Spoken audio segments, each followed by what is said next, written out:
Today in this Splinterlands 101 video, we're going to go over the abilities of your starter cards and also show you a tool for understanding all the abilities in the game. So stay tuned. Hello, kamusta namaste, this is Luke, and on my channel I'm here to help the krills, those who are small investors play to earn to become whales one day, and to help those who are new to NFT gaming or blockchain space. And today we are jumping into our third episode of Splinterlands 101. This is the third episode in the series. The previous two I showed you how to set up an account and as well getting started in the game, understanding how the cards work. If you need the playlist, it's on my channel, Splinterlands 101, and today we are talking about the abilities of the game. So this is on my alt account. All you can see right here are the starter cards, and if you want to, we talked about the stats of the ranged versus melee versus magic attack in the last video, but we didn't talk much about these different abilities. So if you want to scroll over a card, you can hover over the little icon at the bottom of a card and it will give you what the ability is: opportunity, reach, snipe, etc. Sometimes though, as you're looking at the abilities, they don't give you the exact stats. So if you want to look behind the scenes and see the exact numbers, you can come to splinterlands.com. In the gameplay, they have the ability here where you can see all the abilities and their icons in the entire game. There's going to be way more than your starter abilities, but you'll learn about these over time. You can even switch them to the names. So for instance, in the game, it says, hey, if you have flying on the Spark Pixies, it has an increased chance of evading melee or range attacks from monsters. But it doesn't tell you how much of an extra chance does it give you to dodge. Well, if you go to Splinter Cards right here, it gives you the same ability, but then also says, hey, the stat here is it has a 25% plus chance to miss melee or range attacks from other monsters who don't have the flying ability. You can also scroll through on this list. Most of your cards are going to be Chaos Legion, but you can see all the cards here that have the flying ability. You can see at what level do they get this ability, because the cards have abilities as they gain levels often as well. So for right now, as you start this game, you're going to find level 1 abilities. You can click on different card decks. Chaos Legion is the cards you're going to have a lot. And you can see here there's a few level 1 cards that you're going to have in Chaos Legion. You can also look at Untamed, because you're going to have some of these Untamed cards like the Spark Pixies I was talking about earlier. And then eventually, as you play this game, you'll earn reward cards as well, and some of these will have flying as well. Of course, you can buy other older versions as well, but just remember, most of the time, you as a new player are going to be introduced to Chaos Legion cards. Untamed is what the U stands for, and R for reward cards. So my suggestion is stick to the abilities that we're going to start with the starter cards, talking about today, how to use them. And then as you see a new ability in the game and you want to know what it does, come to this website and click on, oh, what does Inspire do? How do I use that? And you can start learning the game slowly over time. Use this tool anytime you have questions or you want to look deeper into the stats of these abilities. So now let's go through each of our different elements, our different decks, and see what abilities are in them and how to think about them and how to use them. Remember, neutral can be used in each deck, so here is our starter fire deck plus all the neutrals that we can see. Something I also like to do is start by looking at the summoners of this deck and see how are these going to affect the damage, the health of all these monsters, and how might it play into boosting some of the abilities as well. So for the fire deck, we can either choose the Pyre for the +1 speed or Tarsa. More often is what we're going to use with the +1 melee and +1 health. So let's go over the abilities and I'll tell you some setups that I like to do for the fire deck. First is the Serpentine Spy. Opportunity is going to allow your monster to attack from any position, and it's always going to target the monster with the lowest health. And if it's a tie, it's the monster with the lower health that is closer to the first position. So if Serpentine Spy has the chance to attack between Radiated Scorcher or Lava Spider, it's going to choose Radiated Scorcher because it has less health. If it has the option between the Goblin Fireballer and the Radiated Scorcher, then whoever's in front, let's say the Fireballer like here is towards the front of the team, then that is the person it's going to attack because they have equal health. And then there's also the Parasitic Growth that has opportunity as well in the neutral deck. So it is possible that you could play 2 cards here with opportunity that will attack the lowest health monsters. Of course, these monsters also have low health. You have to be careful to make sure they don't die off. Next here, you can see this green hand means they have the reach ability. It just means that as a melee monster, they can attack from the second position. So you can put a tank like the Living Lava in front and the Magma Troll or the Radiated Brute behind it. In the fire deck, more often you'll see the Radiated Brute played because it has more health than the Troll, plus has an extra melee attack, which is pretty helpful. It is slower, so it has an opportunity to miss, but more often this card is more useful than the Troll. Lava Spider has the Snipe ability, which means as a ranged monster, it will attack any other card that has range or magic that's in the backline or no attack at all. So it won't target a melee attacker that's in the middle of their team, but if they are a ranged magic or no attack at all, then this lava spider can actually hit people that are in the backline of the team instead of hitting the tank. Now at low levels, to be honest, lava spider usually isn't my favorite card. Usually at lower levels, more powerful is sneak and again, opportunity, especially with something like the fire deck with Tarsa, because Tarsa is adding extra melee damage. So this lava spider with Tarsa doesn't get any extra damage. However, the Serpentine Spy that we just talked about would now have 3 melee damage. So you can see you can partner cards with the attack, and the ability that fits well with your summoner usually does better. The Scavo Chemist here is going to remove all negative effects on the monster in the first position. So let's say as you start playing in Bronze 2, as you level up, there will be no new rule sets that we'll talk about in the next video. One of them is that all of your monsters start out poisoned. The Chemist is really great at this because it can remove poison from your front line, your tank, and then now your tank isn't taking 2 poison damage every single round. The Antoid, Platoon, and Living Lava have shield, which means it reduces melee and range damage. How much damage does it reduce by the shield? Again, you can come to Splinter cards to look at the exact stats. If you click on the shield ability, attack damage, it gets halved and rounded up. So except for when it has 1 attack, it's going to equal 0 damage. So if the Platoon or Living Lava get hit by 1 melee damage, it's going to do 0. If they get hit by 2 range damage, it's now going to do only 1. If it gets hit by 3, it's going to do 2 because it's rounded up. 3 divided by 2, 1.5, rounded up to 2. 4 damage becomes 2 damage. So you can see the shield is pretty great at countering heavy melee and range comps. Then Spark Pixies has flying, which we talked about earlier, that has a 25% chance of dodging melee or range attacks if the other character doesn't have flying also. So if the Serpentine Spy on your team is trying to attack a Spark Pixies on the other team, well then remember the speed differential from the last video creates 5 minus 3, a 20% miss chance. And since Serpentine Spy doesn't also have flying, the Spark Pixies adds another 25%. So every time the Serpentine Spy tries to attack Spark Pixies, that is a 45% miss opportunity. Looks like I skipped an ability over here. We got the Fire Elemental, meaning it does blast damage to the monsters next to it. So if it attacks this Living Lava that's in the first position, it's going to give the 2 range, well, -1 of the shield of the Living Lava, but it will also knock over to the next opponent. Let's say the Spark Pixies is right next to the Living Lava. It's going to do 1 damage to the Spark Pixies as well. That's the blast effect. Then we have the Sneak ability, which attacks the last monster on a team instead of attacking the first. So these melee monsters can attack from the middle of your team and focus the back of their team, which is really powerful for getting rid of their high damage, their low health opponents, and also allowing your melee attackers to attack from anywhere, which is again powerful with Tarsa because something like this 10E Striker now gets 3 melee damage with Tarsa. Then lastly, as a fire card, the Molten Ash Golem has close range, which means, as we said last video, the ranged attackers can't attack if they get moved into the first spot. However, if they do have the ability close range, then they can still continue attacking from the first position. Lastly, we have 3 neutral abilities. We haven't talked about Repair, which is great for the fire team because this Scavo Hireling is going to repair some of the armor from the teammate who has taken the most damage. So let's say Living Lava loses its shield as our tank.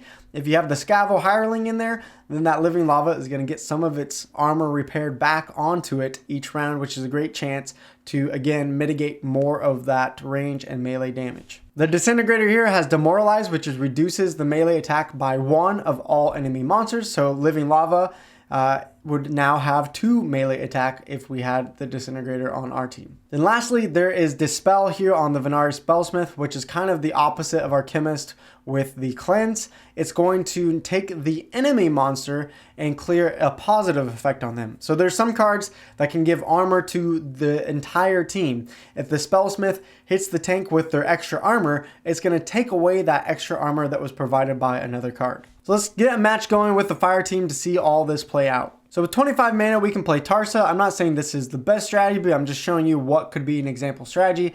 We can put the Living Lava in front to absorb melee and range damage. That does mean if they play Magic, which they probably will, we're going to be in trouble and vulnerable to that. We can play our Radiated Brute because he has reach, remember? So from the second spot, the Brute is going to be able to reach and still attack. Serpentine Spy can attack from anywhere and attack their lowest health member. The 10E Striker with Tarsa is going to get 3 sneak attack to the backline. And then we can put a 1 mana card here in the back to absorb if they go for a sneak attack. So actually, funny enough, I didn't expect to win, but we got a win here because we put Opportunity, which killed their low HP members. We got a sneak attack, so we killed off their backline way before they could actually use the magic damage to kill our Tarsa team. So that's why I typically try to combine the summoners with the abilities that make the most sense. Tarsa is adding melee damage, so things like Opportunity on melee attackers and sneak attackers with melee is going to boost all of those monsters quite well. You could say the same thing about our Brute with Reach. He gets an extra damage. Alright, let's speed things up since we've already covered some of these abilities. With the water deck, we can either do the -1 damage with Bortus or Kelia, extra speed and armor. So when we get to the water deck, we already covered some of these abilities from the fire, so the only new ones are going to be just a few. We have the Serpent of Eld that has dodge. Again, just like flying, it creates a 25% plus chance of evading melee or ranged attacks. And unlike flying, if the other monster has dodge, that doesn't change things. So a giant squid that's trying to do a ranged attack against the Serpent of Eld, well, that is a 30% chance miss because of the speed differential. 4 - 1 times 10% is 30%. And then you add the 25% dodge. That is now a 55% chance for this card to miss an attack every single time. The second ability here is Tank Heal. So the Guardian here is actually going to heal our tank, which is a common setup for the water deck, is to try to make them miss with the Serpent of Eld. And if it takes damage, the Guardian is going to heal it up. So again, you can see on Splinter cards, the exact ability restores 1/3 of the max health rounded up. So the Guardian doing a tank heal on the Serpent of Eld is only going to give it 2 health that is missing each round. But if it heals the Flying Squid that has 8 health, it's going to round up to healing it for 3 hit points. And then again, the other ability that we haven't talked about is the Trample. So Trample is going to attack, and if it kills a monster, it will get off another attack right after that on the next monster that comes in. So let's say the Diamond Shark kills off this hardy stonefish. That attack will kill the stonefish and allow it to trample to the next monster. Let's say the Swim Hunter was right behind it. Swim Hunter would move in, and Diamond Shark would also get another attack off on the Swim Hunter. So the other abilities in these cards we have already covered, but just some common strategies that you'll see here in bronze. Serpent of Eld has a high chance to miss ranged and melee attacks because of dodge plus the high speed. So a lot of people will put this as the tank and try to heal it with Guardian, or put the Hireling in to repair its armor so that the tank can keep living, do damage, and keep dodging shots. Another common one you'll see is the double opportunity. Deep Lurker and Feasting Seaweed both have opportunity. Give it a little speed and shielding with Kelia, and then it will have more chances to attack the same monster over and over again and destroy any monster on their team with low HP. So a quick Kelia setup would be something like this. Serpent of Eld in front. We're going to put in the Guardian to heal it up in case it takes damage. And then we can't get 2 opportunity, but we'll at least get the Deep Lurker in here to do enough damage, hopefully, to their backline. You can put Deep Lurker here in second in case it falls into first place so that it can continue to be healed up by the Guardian. Or you can put it behind to absorb a potential sneak attack from the other team and keep it alive doing opportunity attacks as long as possible. If the opportunity attacker gets put into first position, it will no longer attack anyone on the team. It'll have to attack the first monster.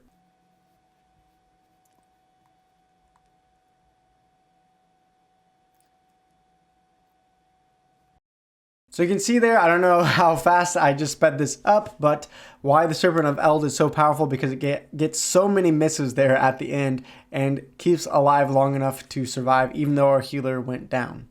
Alright, so let's talk about the Earth deck. Again, Obsidian has the +1 magic. That's what you're going to be using most often. And then the Wizard can remove 2 armor from the enemy team. So there are a couple new abilities here in the Earth deck starter cards. One is the Failed Summoner has Magic Reflect. So when it gets hit by magic damage, it actually reflects that damage back to the attacker. Then again, using Splinter cards, you can see deals damage equivalent to the attacker's damage divided by 2 rounded up. So if it gets hit by the Slip Spawn that does 2 magic damage, it will reflect back 1. But if the Slip Spawn is using Obsidian and has 3 magic attack and it hits the Failed Summoner, it will actually round up to do 2 damage back to the Slip Spawn.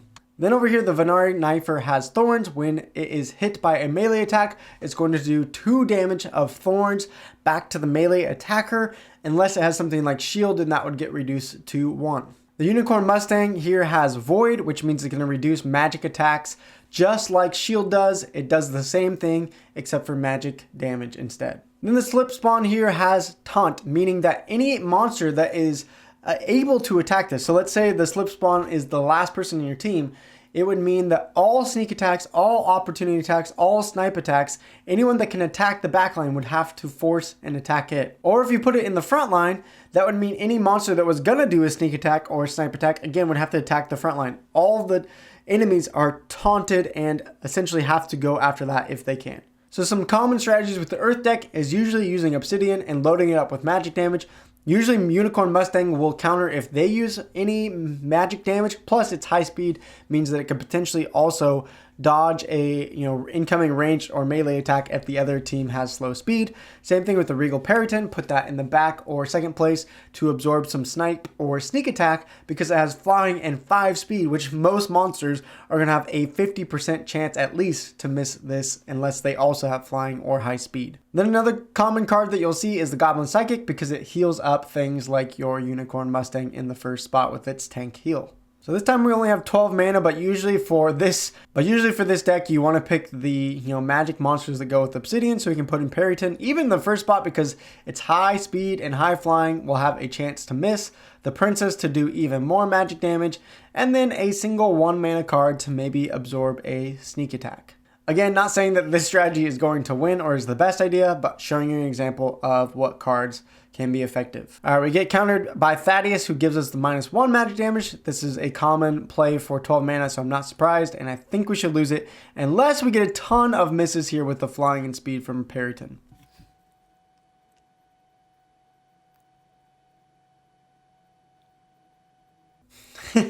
So you can see how many misses the Periton got with the high speed and flying, but still not enough to keep us alive and kill off their team. Moving on to life, we have Kala with the +1 health, or we can choose General Sloan for 1 more mana and get the +1 range damage. The life deck also has cards with a few more abilities. We have the Truth Speaker, which is the card I was talking about that gives armor, +2 armor to the rest of your team. We have Time Mage that gives a slow, so it's going to reduce the enemy team's speed all by 1. Unless they have 1 speed, they can't go to 0. Portal Spinner uses the Scatter Shot, which means it's going to attack a random enemy on the team. You can't control it. Could attack first, last, or anywhere between. Even if the team has a taunt on it, it will often ignore the taunt and just still target anyone random. The Arbalest here has Double Strike, which means it just gets to attack twice every time it is its turn. So some common strats with the life deck is to use General Sloan and load up on some range attack because Arbalest will now have 3 range damage and get to attack twice. Or the Boatman for the snipe. Herbalist, even with the 1 damage, now becomes 2. You can use things like the Truth Speaker to give the rest of your team even more armor and make it hard to kill them. Time Mage with 4 speed and slowing down their entire team is another strategy to often give your team, the life deck with low speed, a chance to attack quicker and not be getting missed shots more. Or you can see the Shield Bearer with the Scavo Hireling, something like that, to try to repair and keep this taunt alive so that he just soaks up all the other team's damage. So 16 mana on the life deck, you might see something with General Sloan. I don't know how great of a strategy this is going to be. It's pretty low mana. And you might see something like just a Blinding Reflector to absorb some stuff and Truth Speaker to give everyone more armor. Then you can load up with 2 mana attackers to really just try to get the rest of your mana used up and see how it goes. I don't know, if this is a good strategy, but I'm just trying to show you guys, like, hey, Crystal Harpy has opportunity, so it can attack from anywhere. Truth Speaker is going to give more armor to my entire team, so even if they use Sneak or Opportunity, they're going to live long enough. And then the Blinding Reflector is just a little tank up front. So you can see here, the Tarsa team that is going to attack us with Sneak and Opportunity, they are going to do some damage, but with Truth Speaker, it's at least going to keep them alive just a little bit longer because they're all going to have extra shielding.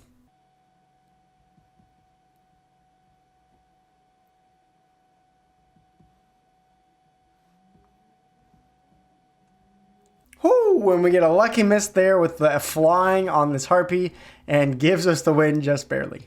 And then lastly, we got the Death deck. We also could talk about the Dragon, but as a starter deck, you're not going to have any cards in Dragon. So this is a conversation for a later time when you earn some Dragon cards. So at this point, you should recognize a lot of the abilities, but there are a few more on the Death deck. One is Scavenger. Every time a enemy dies, it could be your team, it could be their team, the Riftwing would get more health, 1 health per kill. So if the Carrion Shade dies on your team, Riftwing's going to move up to 6 health. If a Crypt Beetle dies on their team, again, it would move from 6 health to 7 health and just keep stacking it over time. Then there is the Life Sapper, which is Life Leech. So if they do damage, it's going to take that damage and bring it to increase their own health. These cards with Life Leech can be powerful if they're not targeted right away because they can continue to stack health as long as they're doing damage. And then the Stalker here has True Strike, which means it can't miss. So it doesn't matter if the other enemy team has a card with 6 speed and flying, this Stalker isn't going to miss it when it attacks that card because it has True Strike. So for the death deck, I think I forgot to talk about summoners. You have the -1 range or the -1 magic and -1 HP. Often this is a good counter to Obsidian, who has the +1 magic, as you guys saw. And then some common monsters to use, especially at low mana. People use the Cursed Wendeku because it has a tank with a lot of health, and the Thorns to do damage back. The Death Elemental, this is the snipe that's actually useful because it's magic damage, so it doesn't matter if they have any armor. You are going to kill off any monsters that can be sniped just because it has the 1 magic damage with snipe, which is pretty powerful. The Shavai and the Badger is a great chance for sneak attack to the backline, and then Life Sapper is sometimes used if you feel like you can keep it alive long enough to make sure it actually gets more health and steals more health over time. 27 mana, we could use something like Cursed Wendeku. We can put in our sneak attack with the Badger and, if I can find it, the Shavai. Here we go. The Death Elemental is going to snipe attack their backline. The Life Sapper we can put right here because it's going to be protected from snipe and sneak. And we'll hopefully have enough time to really power up and Life Leech. And then you can use something like the Riftwing to be a secondary tank or a snipe tank. If Wendeku dies off, the Riftwing is going to move to the front and absorb some. I'll hopefully scavenge up some health before then. Or if they try to go for snipe, the Riftwing is going to block all that damage from the Elemental and the Life Sapper. So one area our team was vulnerable to was the Opportunity Attack, which unfortunately they went with Kelia. And that Deep Lurker is going to be able to kill all these monsters we were trying to protect from snipe or sneak. But you can see Opportunity is pretty powerful because you can't protect this from Opportunity.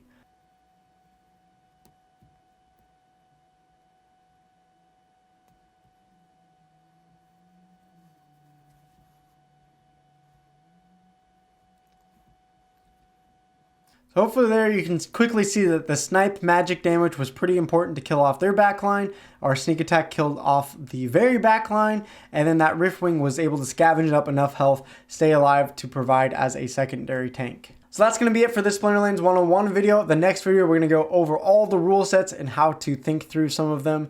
And hopefully this gets you along your way just another step further to winning, climbing, getting to that silver level here in Splinterlands. I'm going to help you. I know we can do it. So thanks for tuning in. Peace out, Pa'alam. Adios, my friends. And I'll see you guys next time.